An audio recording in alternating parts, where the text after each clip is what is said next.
আসসালামু আলাইকুম, hello everyone, কেমন আছেন সবাই? আশা করি সকলেই ভালো আছেন। দেখতে পারতেছেন আমাদের কাছে আজকে একটি হংসং বাইক আসছে।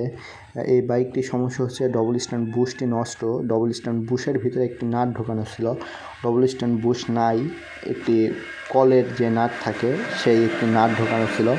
আমরা ডবল স্ট্যান্ড বুশটি পরিবর্তন করব এবং বাইকটির ব্যাটারি পরিবর্তন করব এবং 4টি ইন্ডিকেটর লাগাবো এবং বাইকটির মিটারে কোনো লাইন নাই, মিটারে লাইন করে দিব, করে দিয়ে 4টি ইন্ডিকেটর জ্বালাই দিয়ে একটা সুন্দর মতো মডিফিকেশন করে দিব।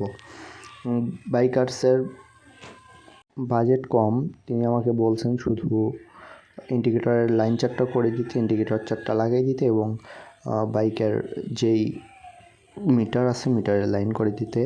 আপনারা যারা আমাদের শপে আসতে চান, আমাদের হচ্ছে ভারল, বাঁশতলা, পোড়াদহ, মিরপুর, কুষ্টিয়া। সকলেই ভালো থাকবেন, সুস্থ থাকবেন, নামাজের কথা মনে রাখবেন। আল্লাহ হাফেজ।